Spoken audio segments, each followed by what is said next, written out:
Hawkeye का episode 4 देखते वक्त मेरी रिएक्शन कुछ ऐसे थी कि ओ शिट ये क्या हो गया। बट मुझे तो ये पहले से पता था। और साथ ही साथ इसमें हमें कुछ जहर से एक्शन सीक्वेंसेस देखने को मिले जो हमें पता था कि क्या होने वाला है, बट उसको देखते वक्त एक्साइटमेंट उतनी ही ज़्यादा होती है, वो सब भी देखने को मिला। साथ ही साथ इसमें कुछ ना कुछ जो कॉमिक्स के रेफरेंस हैं वो भी एकदम थोड़े बहुत हैं। और साथ ही साथ जो मैट फैक्शन की सबसे जेन्युइन कॉमिक थी, यानी कि मार्वल की सबसे जेन्युइन कॉमिक्स में से हॉकाई की मैट फैक्शन की हॉकाई, उसके भी कुछ थे ईस्टर एग। और मैट फैक्शन की हॉकाई की जो कॉमिक है वो उसकी लिंक आई बटन पे दे रखी है, वहाँ पे जाके देख सकते हो। So you are watching the comic teller और आज हम ब्रेक डाउन करने वाले हैं हॉकाई का एपिसोड 4। फिर बिना किसी देरी के चलो फिर स्टार्ट करते हैं। और हाँ, उससे पहले एक बार चैनल चेकआउट कर लेना, बहुत मटेरियल है कॉमिक से रिलेटेड, बहुत सारी कॉमिक। तो स्टार्ट करते हैं। तो एपिसोड 4 की स्टार्टिंग वहीं से होती है जहाँ पे एपिसोड 3 की एंडिंग हुई थी, यानी कि रॉनिन की तलवार होती है क्लिंट बॉर्टन के गले पर और उसको पकड़ा होता है जैक ने। जैक हैरान है, उसके घर में एक एवेंजर है। और तभी वहाँ पे उसकी मॉम एलेनोर आ जाती है, केट की मॉम, और वो वहाँ पे आके थोड़ा माहौल आके संभाल लेती है। और उसको अच्छा नहीं लगता कि उसकी लौंडिया एक एवेंजर्स के साथ है, क्योंकि खतरा तो बहुत है भाई, बहुत ज़्यादा। फिर वो दोनों इन दोनों को बिठाते हैं कि लाइट सी कन्वर्सेशन के लिए। कन्वर्सेशन यही होती है कि तुम इसके साथ क्या कर रहे हो, मतलब इस लड़की के साथ क्या कर रहे हो। तो बेसिकली उसकी मॉम को पसंद नहीं है यार कि वो ऐसा कर रहा है उसके साथ, यानी कि उसके साथ है। तो ये सारी चीज़ें उसको भी अच्छी नहीं लग रही होती है अपने क्लिंट बॉर्टन को। वो इस सारी चीज़ों में बहुत बोर फील करता है बेसिकली। और उसकी मॉम का बेसिकली क्वेश्चन होता है कि क्यों केट बिशप्स की जो मतलब बिशप ने बिशप सिक्योरिटी के अंदर एक्सेस किया, ऐसा क्या अन पड़ा। तो केट बोलती है कि वो लोग एक मिशन पे काम कर रहे हैं। हाँ, एवेंजर लेवल जितना थ्रेट नहीं है, बट बहुत अच्छा मिशन है। तो बेसिकली यहाँ पे एवेंजर लेवल वाला थ्रेट दो ही जगह यूज़ हुआ है, दोनों जगह बहुत बड़े बड़े विलन निकल के आए हैं।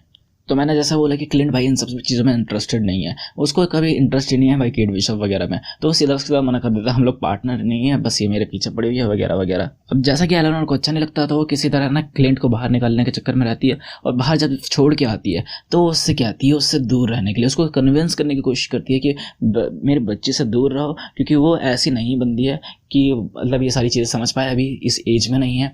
तो बस है ना, मैं उसको कुछ खतरा नहीं चाहती। और सिंसियरली इसको है ना अग्री भी कर लेता है, और वो बोल देता है कि भाई वो तो हटने की है नहीं, बट मैं ना ट्राई करूँगा आपकी बच्ची पर कम से कम जो खतरा होता है वो आए। अब इन लोगों के जाने के बाद है ना एलेनोर एक बंदे को फ़ोन करती है। और बेसिकली यहाँ पे है ना थोड़े टाइम के लिए मुझे लगा था कि किंग पिन को फ़ोन कर रही है, बट जब मैंने एपिसोड का एंड देखा ना, तो मुझे लगा जो एंड में चीज़ आई है ना उसको फ़ोन करी थी। और बेसिकली उसने फ़ोन उठाया भी नहीं। ओह, बेइज्जती हो गई।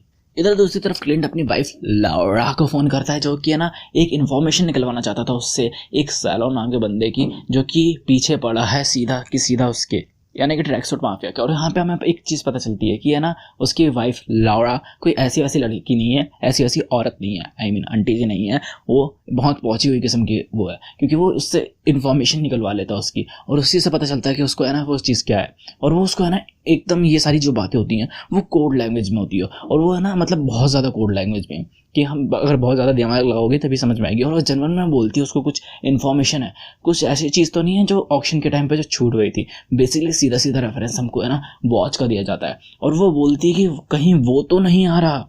अब भाई वो तो नहीं आ रहा का मतलब क्या, क्या नहीं आ रहा भाई, ऐसा सस्पेंस में तो मत छोड़ो।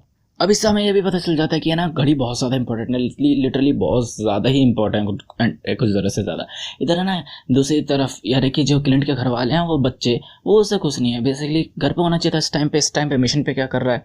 और केट भी अपने घर वालों से कुछ खुश नहीं है, क्योंकि यार अगर किसी के माँ का किसी के साथ लफड़ा चलेगा तो वो खुश थोड़ी ना रहेगा।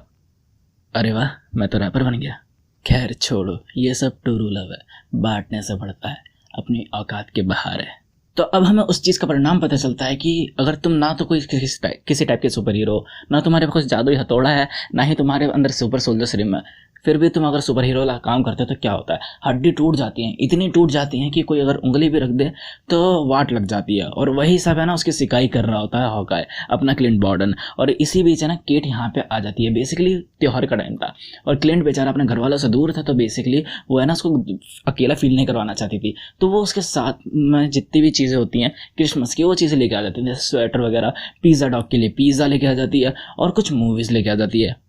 और इसी बीच हमें जो हॉकाई है अपना, वो एक कप से कुछ पीता हुआ दिखता है, जहाँ पे लिखा था थैनोस वाज राइट। और ये दूसरा टाइम है भाई जहाँ पे लिखा हुआ, पहले तो एक बाथरूम में लिखा था सिंक पे, वॉश बेसिन पे, और यहाँ पर एक दूसरी जगह लिखा थैनोस वाज राइट। मतलब काली विधवा और आयरन बाबू ऐसे सस्ते में निपट लिए।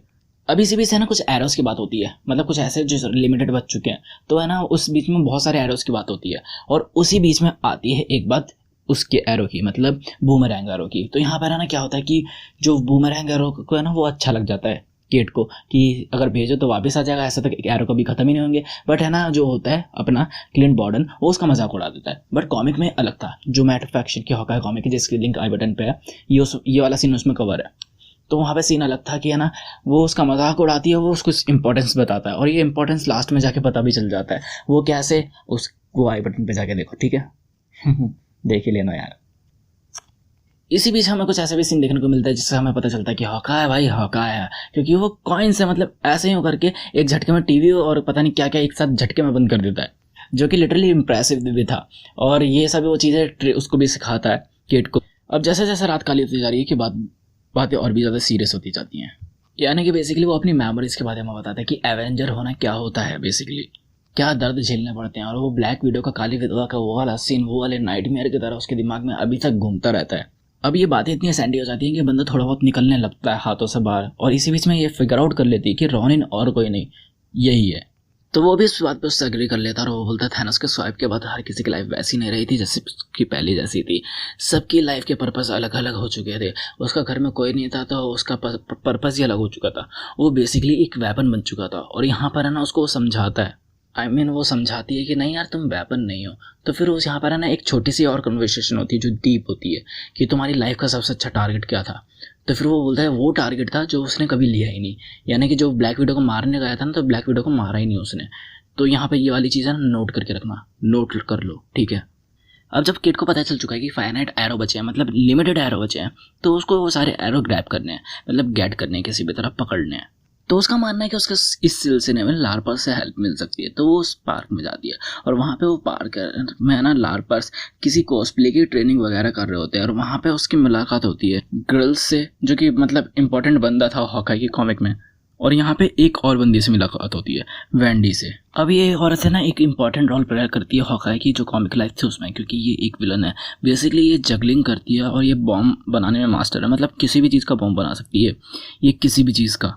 तो ये जाती है उनसे हेल्प मांगती है, वो हेल्प के लिए राजी हो जाते हैं, बट बदले में है ना कुछ देना पड़ेगा उनको। तो अगला सीन हमें दिखाया जाता है कि ये लोग है ना इसको अपने ग्रिल्स के घर पे लेके आ जाते हैं, यानी ग्रिल्स का जो होता है ना अपार्टमेंट, उसमें वहाँ पे लेके आ जाते हैं। वहाँ पे क्लिंट बार्डन भी आता है, और आके देखते हैं तो क्या कि रिश्ते बनाए जा रहे हैं, वो काम कम हो रहा है, रिश्ते ज़्यादा बनाए जा रहे हैं। तो यहाँ पे बेसिकली हमें भी ये चीज़ समझ में आ रहा था कि उसने बार्गेनिंग के लिए क्या था। वो उसने को उन लोगों को कपड़े का जो मटेरियल था वो सप्लाई करा था, और वो उसके उसमें हेल्प कर रहे थे बाकी की चीज़ें में। तो इस बीच में ना वो और बोलती है कि क्या हो कि अगर मैं और ज़्यादा मटेरियल तुम्हें सप्लाई करूँ और 2 ड्रेस बना के दो, तो देख लो भाई 2 ड्रेस, एक उसके लिए और हॉकाई के लिए।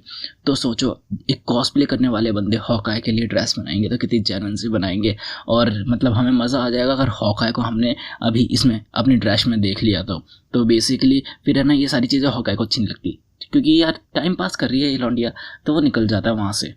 अब है ना उसको किसी तरह माया को हटाना पड़ेगा, तो एक काजी के पास जाता है। काजी को गन पॉइंट पे रख के बोलता है कि माया को है ना हटा दो इस सब चीज़ों से, और अगर वो नहीं हटी ना, अगर वो सीधा रॉनिन के पीछे और जाएगी तो है ना वो मारी जाएगी, और अपने साथ साथ बहुत लोगों को मरवाएगी। तो मैं चाहता हूँ कि है ना जो भी है ये कहानी यहीं पर ख़त्म हो जाए। तो फिर है ना वो किसी भी तरह उसको मनवा लेता है कि वो माया को मना कर दे कि रॉनिन के पीछे ना जाए, और वो भी सिंसियरली अग्री हो जाता है, क्योंकि वो उस बंदे को भी माया की चिंता है, और यही वो एक बंदा है जो है ना उससे ज़्यादा कनेक्टेड है और उसको बातें अच्छे से समझा सकता है। नाउ एक मैसेज आता है लौरा का, जिसमें है ना उस घड़ी के बारे में जो चीज़ें होती हैं कि लोकेशन वगैरह सारी चीज़ दे रखी होती है कि वो घड़ी कहाँ पर है, कितने बजे मिलेगी, कैसे मिलेगी। तो अब बस हॉकाई किड को लेके जाता है, उसका सीधा सीधा प्लान होता है इन और आउट का। बट लड़की है मानेगी थोड़ी ना, तो वो अपनी तिगड़म बिठा के अंदर घुस जाती है, एक अंकल की हेल्प करते हुए अंदर घुस जाती है। फिर है ना वो मतलब जो होता है नील कटर से पता नहीं कैसे ये लोग दरवाज़ा खोल लेते हैं, बट खोल लेते हैं, लॉजिक नहीं है कुछ, बस खोल लेते हैं। फिर ये अंदर घुस तो जाती है, पर बेवकूफ़ औरत साइलेंट अलार्म ऑन कर देती है, और साफ साफ दिख सकता है हमें कि अलार्म बज रहा है, बट इसको कुछ नहीं हो रहा। तो आगे के और भी ज़्यादा जो साइलेंट अलार्म होते हैं ना वो बजना स्टार्ट हो जाते हैं। तो लाइट जलती है तो ये उन दोनों को बंद कर देती है और सामने पड़ी होती है वहाँ पे घड़ी, और घड़ी को जैसे उठाती है तो इसको रिकॉग्नाइज होता है कि वहाँ पे ना कुछ नोट्स पड़े हुए हैं और उस पर ना क्लिंट बॉर्डन की फैमिली का नाम लिखा हुआ है, यानी कि बेसिकली उसको कोई ट्रैक कर रहा है यहाँ पर। और ये सारी बातें उसको बता ही रही होती है, तभी कनेक्शन कट हो जाता है क्लिंट बॉर्डन के साथ उसका, यानी कि कोई तो नज़र रख रहा है जो इस अपार्टमेंट में है वो। और बाद में पता चलता है ये अपार्टमेंट है माया का, क्योंकि माया पीछे से आती है और धप्पा कर देती है और इन दोनों की फाइट स्टार्ट हो जाती है। हॉकाई को बुलाने की कोशिश करती है बट हॉकाई उधर किसी और से लड़ रहा होता है, यानी कि एक और असासिन आ चुका है जो कि उससे लड़ रहा है, पता नहीं कौन है ये लोग। फिर ये चारों जने ना पेलते पुलाते एक दूसरे को एक ही रूप में आ जाते हैं और चारों एक साथ, मतलब 4 डबल साइड का वाला टैग टीम टूर्नामेंट स्टार्ट हो जाता है कुछ ऐसा। और इसी फाइट में ना जो असासिन होता है वो उठाकर है ना केट को सीधा छत से नीचे फेंक देता है, बट असासिन थोड़ा अच्छे दिल वाला था, वो है ना आसपास रोप बांध देता है तो वो सीधा रोप पे गिर जाती है और क्लिंट भागता है उसको बचाने के लिए और उसको वही सीन याद आता है। और बेसिकली है ना पता चल चुका है हमें कि इस टाइम पे वो जो असासिन है वो कौन है, क्योंकि पीछे म्यूजिक है ना उसका बज रहा है, हमारी काली विधवा का, यानी कि जो नताशा रामानफ है उसका। और बेसिकली ये यादें भी नताशा वाली ही हैं, उसको याद आती हैं। तो वो किसी तरह जो उसकी रॉप होती है वो काटता है और उसको भागने के लिए बोलता है, बट वो छोरी है, छोरों से कम थोड़ी ना, तो वो भागेगी थोड़ी ना, तो वो नीचे गिरती है और वापस ऊपर चढ़ जाती है। और यहाँ पर है ना बहुत ज़्यादा पिन्नक में होती है और वो सीधा उसके कंधे पे एरो फायर कर देती है, यानी कि जो ईको होती है माया के कंधे पे सीधा एरो, उसके फटके चार हो जाती है कि ये बंदे खतरनाक हैं, मैंने भी प्रिपरेशन करी नहीं है, वाट लग जाएगी। तो वहाँ से वो भाग जाती है। अब ये दोनों मिलकर जेन्युइन तरीके से उससे असासिन से लड़ रहे होते हैं और इसी बीच में ना असासिन का मास्क उतार देता है और हमें पता चलता है कौन है वो है येलेना, यानी कि एक ब्लैक विडो। अब इस फाइट में ना इसी बीच फाइट में ना केट एकदम निशाने पर मतलब केट के एकदम सीधा निशाने पर होती है, वो मार सकती थी बट उसने नहीं मारा। तो मे बी ये हो सकता है ना ये भी वही जो बेस्ट टारगेट था ना वही हो हॉकाई का, जैसे हॉकाई ने उसको नहीं मारा वैसे ये उसको नहीं मार रही है। और फिर वो वहाँ से भाग जाती है एक स्माइल के साथ। अब क्लिंट बहुत ज़्यादा सीरियस होता था, लिटरली बहुत ज़्यादा सीरियस हो जाता है, क्योंकि एक ब्लैक विडो को भेजा उसको मारने के लिए, तो मामला बहुत ही ज़्यादा हद से आर पास हो चुका है। वो उसको बोलता है कि तुम इस मामले से दूर रहो, तो क्योंकि अब सारा काम है वो खुद हैंडल कर लेगा, क्योंकि ख़तरा अब बहुत ज़्यादा ही बढ़ चुका है। और बट वो इस बात पर इमोशनल हो जाती है लड़की और वो बोलती है हम लोग टीम है। अब वो बोल देता है अब सारी चीज़ें मना हो चुकी हैं क्योंकि खतरा बहुत ज़्यादा है। और इसी के साथ ये वाला एपिसोड यहीं पे एंड होता है। तो आज का एपिसोड यार एक्शन के हिसाब से बहुत ज़्यादा था, मतलब मज़ा आ गया। और अगर कैसे लगा तो लाइक कर दो अगर अच्छा लगा हो तो, और अगर कमेंट सेक्शन में चीज़ें लिख सकते हो वैसे कि अगर क्या लगा आपको इस एपिसोड के बारे में, क्या थॉट्स हैं आपके। अब 2 एपिसोड में इनको जल्दी से जल्दी स्टोरी है वो कवर करनी पड़ेगी, देखते हैं कैसे करते हैं। और अगर बाय चांस कुछ मिस हो गया हो तो वो भी कमेंट सेक्शन में लिख सकते हो। और हाँ, एक बार चैनल चेकआउट करके देखना ना, बहुत मज़ा आएगा। और हर दिन कॉमिक पाने के लिए, मतलब कॉमिक पढ़ने के लिए बस चैनल को सब्सक्राइब कर लो और बेल आइकन भी दबाई लेना। और एंड चाहते शेयर करना बिल्कुल मत भूलना, क्योंकि जितने ज़्यादा लोग होंगे उतना ज़्यादा मज़ा आएगा। सो बाय।